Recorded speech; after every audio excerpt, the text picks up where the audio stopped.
इस चैप्टर के शुरुआत में हम देखते हैं सोफिया को, जो कि कहती है क्या मैं अंदर आ सकती हूँ। कर्ल कहता है बहन तुम वहाँ क्यों खड़ी हो, आ जाओ अंदर। सोफिया कहती है कर्ल महल में इस खबर से कोलाहल मच गई है, क्या तुम लेडी ललित से शादी करने वाले हो। मैं इसलिए यहाँ आई क्योंकि मैं चिंता में थी, लेकिन तुम्हें देखकर ऐसा लग रहा है तुम्हें इस खबर से कोई फर्क नहीं पड़ा है। कर्ल अपने सर को हिलाते हुए कहता है हाँ तो इसमें कोई बुरी बात थोड़ी ना है। सोफिया उस पेंटिंग के आगे खड़ी हो जाती है और कर्ल से कहती है तुम पक्का मार्कस की बेटी ललित निकोला को पसंद करने लगे हो। कर्ल कहता है ऐसा कुछ नहीं है, मैं तो उससे बस 1-2 मुलाकात ही की है और इससे तुम मैं कैसे कह सकती हो कि मैं उसे पसंद करता हूँ या नहीं। सोफिया मुस्कुराते हुए कहती है अच्छा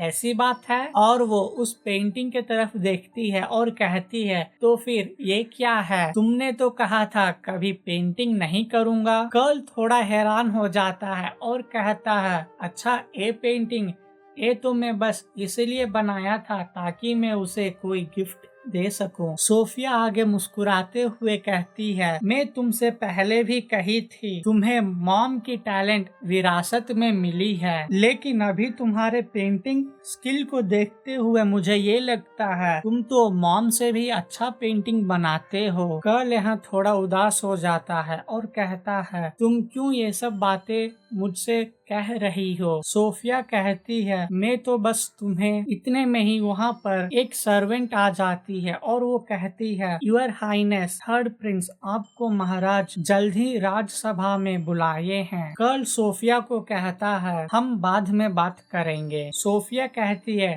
ठीक है अब तुम जल्दी जाओ। कर्ल को जाते हुए देखकर सोफिया अपने मन में सोचती है कर्ल तुम्हें नहीं पता तुम मॉम की तरह ही बिहेव करते हो, तुम्हारी पेंटिंग स्किल भी उन्हीं के तरह है और तुम पेंट केवल उन्हीं को करते हो जिन्हें तुम चाहते हो। सीन यहाँ शिफ्ट होता है और हम देखते हैं कर्ल को जो कि राज दरबार में आ चुका होता है और वे राजा से कहता है महाराज क्या आपने मुझे बुलाए। वो वहाँ नोटिस करता है एंटोनी को और वे अपने मन में सोचता है एंटोनी इस वक्त यहाँ क्या कर रहा है। तभी महाराज कहते हैं एंटोनी जो कुछ भी तुमने मुझे बताया उसे तुम क्या रिपीट कर सकते हो। एंटोनी थोड़ा घबरा जाता है और वो कहता है मेरी इच्छा है मैं थर्ड प्रिंस को एक डुएल के लिए चैलेंज करता हूँ। कर्ल ये सुनकर हैरान हो जाता है और कहता है क्या सच में तुम मेरे साथ एक डुएल करना चाहते हो। तभी एंटोनी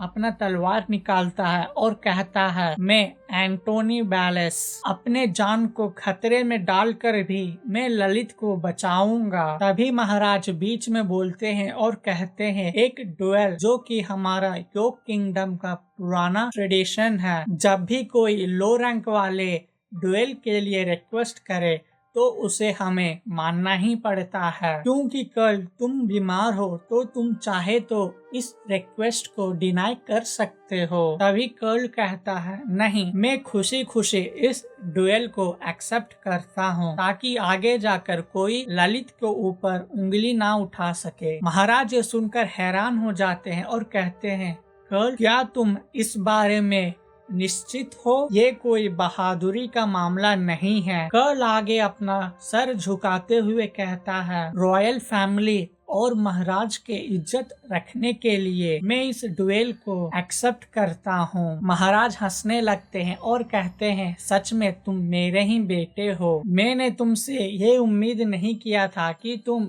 इस प्रॉब्लम को एक डुएल के माध्यम से सॉल्व करोगे। तभी महाराज अपने असिस्टेंट को बुलाते हैं और कहते हैं बैटल एरिना तैयार किया जाए जहां पर थर्ड प्रिंस कॉल्स यो और एंटोनी बैलेस के बीच में एक डुएल होगा, ये मैं ऑफिशियली अनाउंस कर देता हूँ। सीन यहाँ शिफ्ट होता है और हम देखते हैं ललित को जो कि हैरानी से कहती है क्या एक डुएल, आप ये कहना चाह रहे हैं एक डुएल होगा उन दोनों के बीच, वो भी मेरे कारण। तभी मैथ्यू कहते हैं हाँ और इसका डेट्स भी अनाउंस हो चुका है, मुझे सुनने में ये आया है कि ये डुएल आज से 3 दिन बाद होने वाला है। आगे मैथ्यू कहते हैं सगाई के लिए एंटोनी थर्ड प्रिंस के साथ एक ड्यूएल करेंगे। मुझे उम्मीद नहीं थी कि वो अपनी जान जोखिम में डालेगा। ललित कहती है लेकिन ऐसे कैसे हो सकता है, थर्ड प्रिंस तो अभी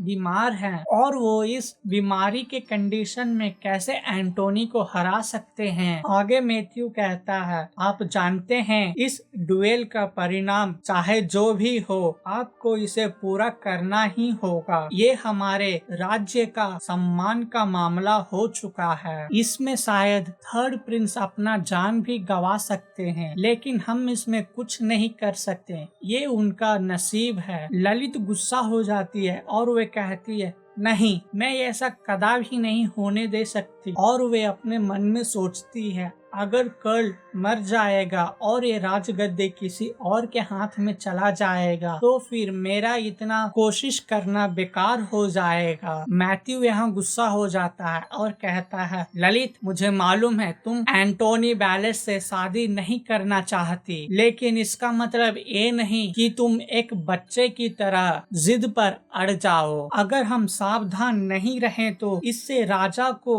विरोध के रूप में देखा जाएगा। ललित कहती है इससे आपका क्या मतलब है। मैथ्यू यह गंभीर होता है और कहता है महाराज केवल अपने रॉयल फैमिली के इज्जत बचाने पे तुले हुए हैं, इसीलिए वे अपने बीमार बेटे को भी इस ड्यूएल में अलाउ किए हैं। क्या तुम इसका मतलब नहीं समझ रही हो। आगे ललित कहती है यानी इसका मतलब, लेकिन ऐसे कैसे। इतने में मैथ्यू ललित के बात काटते हुए कहता है बस अब बहुत हो गया, क्या अब हम इस बारे में बात करना बंद करें। और ललित तुम अपने कमरे से बाहर नहीं निकलोगे जब तक ये ड्यूएल खत्म नहीं होता। मैथ्यू अपने सर्वेंट को बुलाता है और कहता है ललित को ले जाकर उसे कमरे में बंद कर दो। ललित चिल्लाते हुए कहती है लेकिन पिताजी ये काम ऐसे नहीं किया जाता है, हमें इस ड्यूएल को किसी तरह भी रोकना होगा। मैथ्यू अपने दिल पर पत्थर रख के कहता है बिना मेरे ऑर्डर को कोई भी ललित के रूम नहीं खोलेगा। ललित अपने कमरे में बड़बड़ा रही होती है नहीं ऐसा नहीं हो सकता, मैं कर्ल को इस तरह मरने नहीं दे सकती। इतना बड़बड़ाते हुए